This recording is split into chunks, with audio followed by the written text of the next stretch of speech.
Got to put my Greek mythology hat on. Mr. Wizard, we have started the episode. What is that in your hand? Wait, Mythology. Mr. Rahim, the episode has started? Yes. The episode has started? Are you sure you're ready for this? Don't get too attached.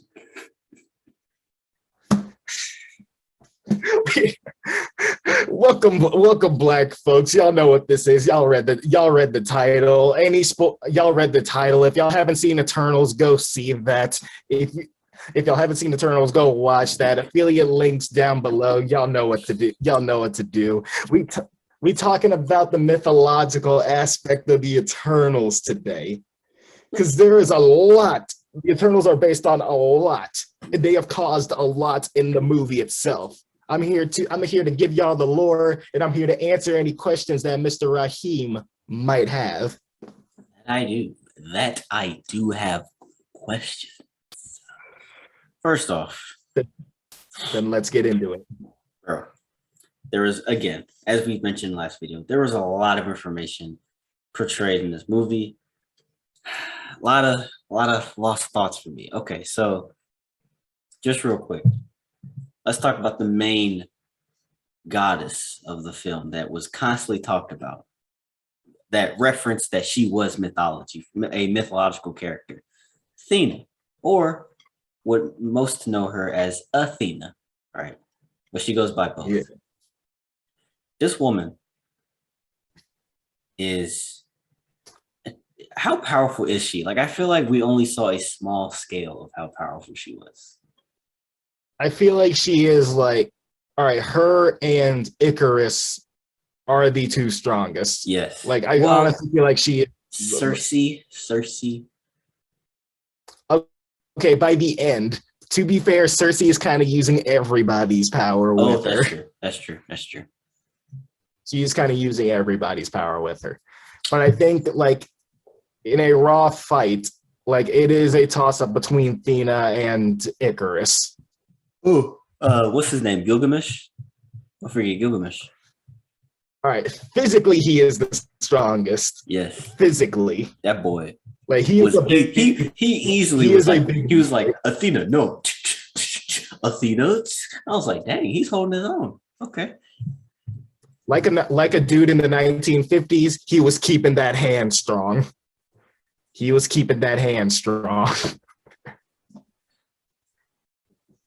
Every time I trust the words that come out your mouth, you always tread that line.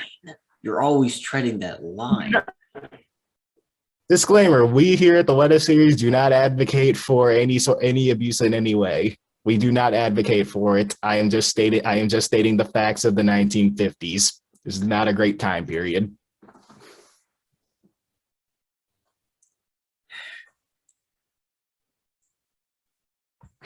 Sorry, that's not funny. That is not funny.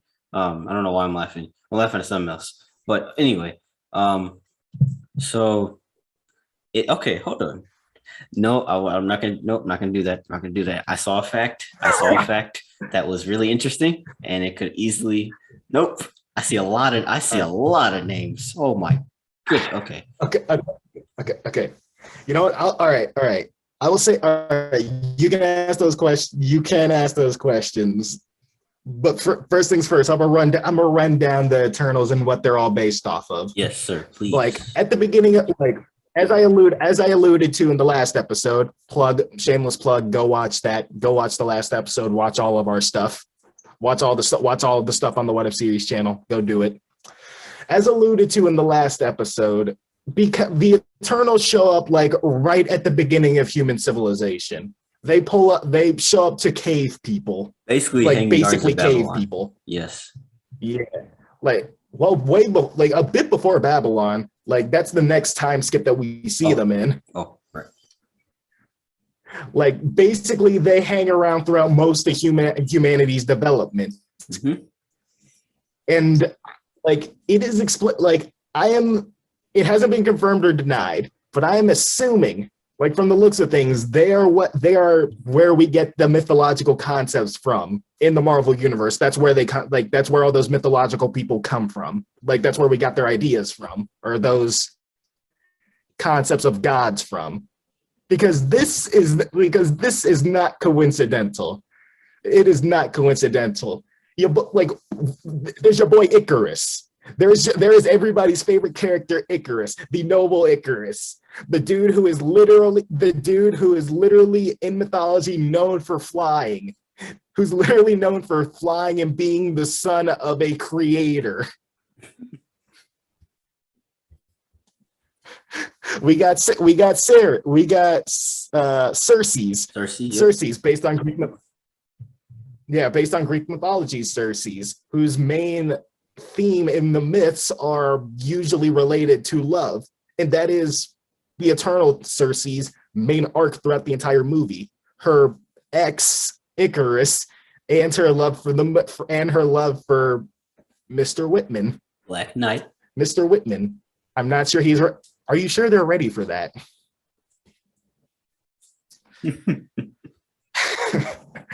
We just talked about Athena. We just talked about Athena. In a scene, she literally stands next to her own statue, and her powers, they are explicitly war god. She is able to create weapons, shields, spears, all that stuff. She's able to just make weapons. Yep. Like she is honestly one of the strongest Eternals. Like she is tied for the strongest next to Icarus. Then we got Ajax. The mom of the group. Yep. Ajax was a soldier of the Trojan War. Like she was a soldier of the Trojan War, one of the leaders of the Trojan army during that war. And she kind of takes on that, and she is the leader of the Eternals. Like she is the one keeping them all in line. Then there is the big boy. There is the big boy with the strong hand. Yes, sir. There's the big boy with the strong hands, Gilgamesh. The first, based on Gilgamesh, the first actual mythology in human history. The man who was able to wrestle with gods. I like my favorite part of the movie where he slapped one of the deviants. When the deviant's about to get back up, we like, oh, the deviants get back up. He was just like, sit your behind down. like a pimp named Slipback. Shut up.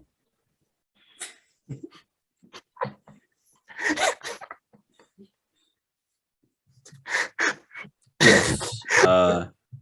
Who's the Huh? I forgot his name, the black guy. What was his actual name? Festos. Festos, thank you. Festos. Based on Hephaestus, the craftsman of the gods, the black dude making all of that stuff. He is making all that stuff. Yep. Also, correct me if I'm wrong down in the comments. Correct me if I'm wrong. The first gay superhero in the MCU.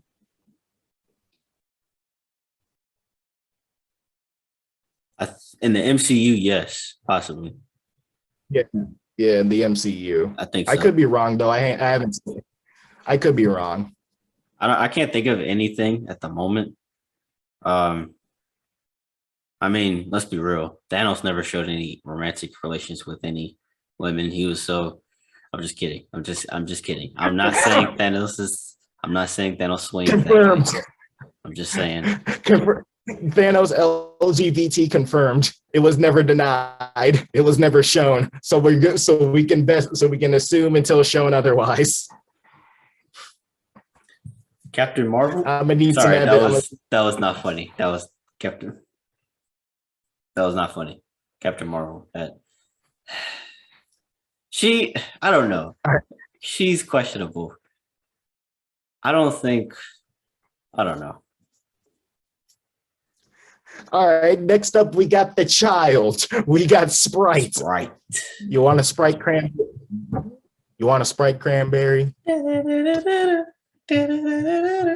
I'm surprised I haven't seen those commercials yet.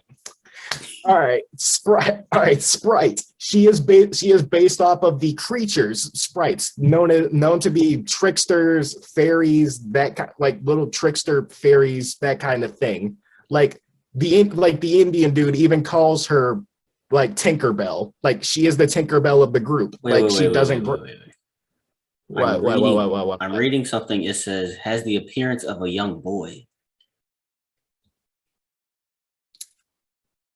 That's kind of weird. I guess you could kind of see that. Like, I guess you could kind of see that. He is killed by Zerus in the final.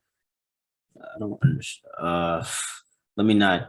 Obviously in the movie, we're just based off the movie. The movie, it was a girl. It was a girl in the movie. Yeah. Well, she like tomboyish. Yeah, like she looked tomboyish. Yeah. So I guess I could see that. Yeah.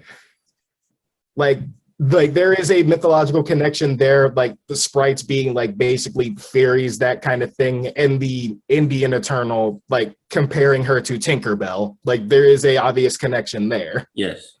Yeah. Speaking of the Indian dude, Kingo, based on Babylonian mythology, Kingu. Yes, sir. Based on mythology's Kingu. A samurai. According to myth, Kingu's mother, a goddess, gave Kingu the tablet of destinies, which he wears as a breastplate and which gave him great power. Later, he was killed by the gods, used his blood to create the first humans. It seems both Kingu and the Eternals and the Eternal version, and they both seem to crave a certain level of power. It will be interesting. All right. So basically, they both crave a sort of power. They both kind of crave a sort of power. I don't know if you caught this in the movie, but there was for me, I think there was a small reference to Dragon Ball Z where he was fighting the Divas in the forest, and he was he literally said, "When?" He was like, "Almost ready." Like it literally reminds me of the episode where Goku was holding the spirit palm. I don't know if that's a comparison. I don't know. For all them Dragon Ball fans, y'all know the trope when everybody is getting beaten by the villain and Goku is just standing there charging a spirit bomb. It's not ready yet. Not yet. He was literally Goku, throw the thing. It's not done yet. Bro, Kingo was literally like like literally. How long is it gonna take that thing? Like, I don't know if that was an Easter egg. I don't know. Marvel, what you're doing. DC, you're referencing Star Wars, you're referencing anime, Dragon Ball. Like, what's going on? Oh, yeah, they are. With the way he was shooting it, that was a Kamehameha.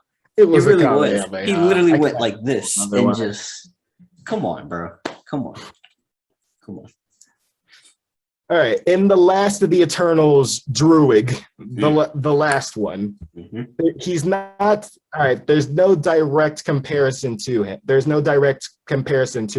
Like there is some comparisons to druids, like those who have magical powers but seek to create peace.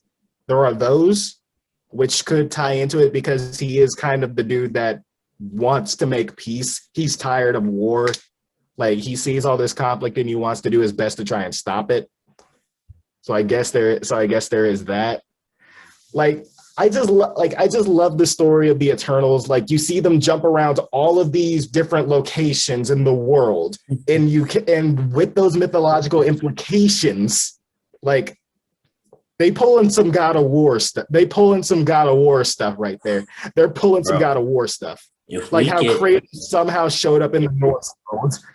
Bro, if we get a Kratos feature in a Marvel film, I'm thinking it's probably Thor. But if we get that, boy. Make it happen, you cowards. Fat Thor is already in the next God of War game. Make it happen, you cowards. I like that. I want to see Kratos bash some dude's head in. I want to see him bashing the Kingpin's head in. Kingpin just screaming, "I killed Spider-Man!" while he's just getting his head bashed in. I killed Spider-Man. That's all I want. Make it happen, you cowards. make it happen. That'd be like, Like, Icarus. That'd be like Icarus on the cliff with what's her name? What's her name? The mom of the group, Ajax. With Ajax, he'd be like, "Oh, I'm sorry." Yeah, Icarus be like, "Oh, I'm sorry. I didn't mean to push you off the ledge, so I can push you again."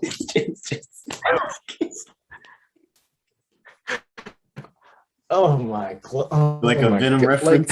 I didn't mean to push you off the edge, so I can push you again. You hear yourself? I didn't mean to push you off the edge. Let me help you up, so I can push you again. You're the healer. Oh, like, let me push you off the edge so you can heal again.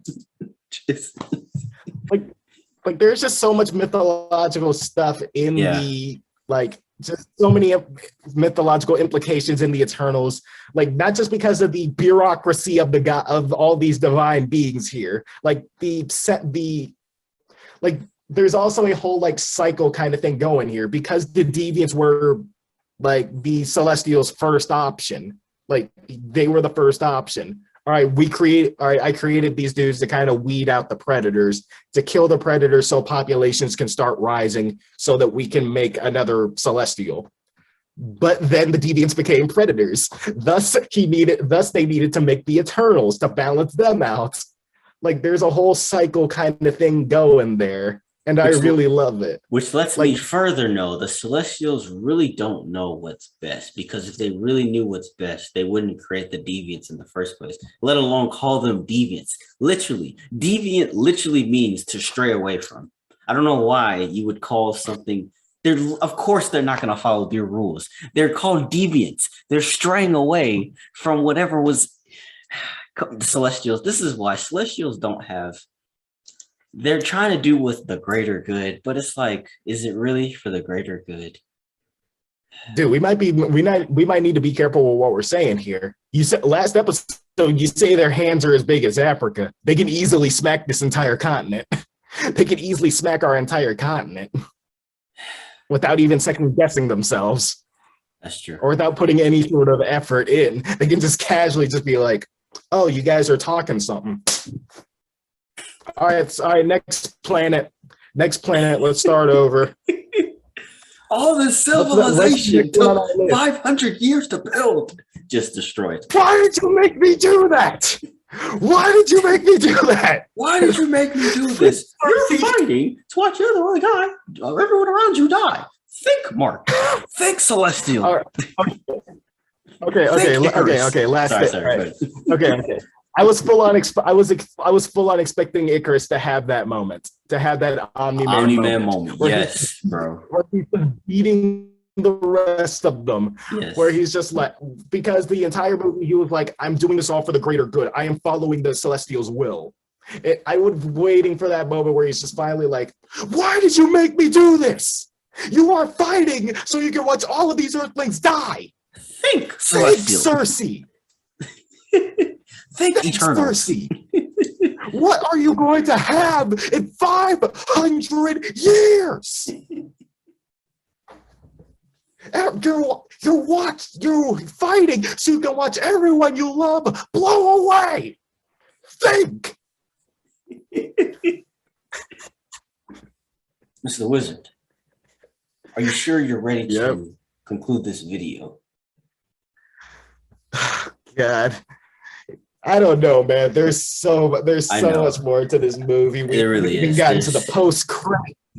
No, we haven't even gotten to the post credits, which we will save for another video because we have to. There's no way. We have. By the way, we haven't even.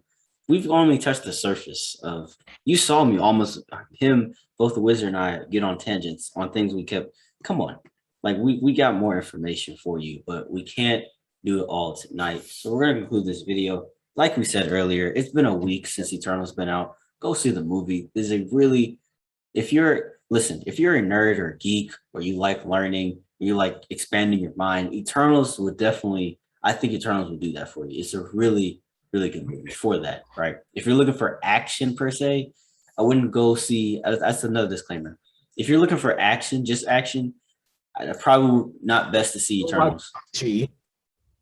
Huh? If you're looking for action, go watch Shang-Chi. Yeah, exactly. If you're looking for theories, If you're looking for lore, universal implications, if that's your cup of tea, then yes, check this one out because there's yes, so much. this There is is so much. this is amazing. Dang it, I didn't even. Okay, one last thing, because I just remembered it. Mm. All right, one last thing before I full on close it out. The celestial that was about to appear, the celestial that was about to come up through Earth. Yes. Its name was Tiamat. It is also a mythological creature, a mythological monster, actually, one that was destined to destroy the world.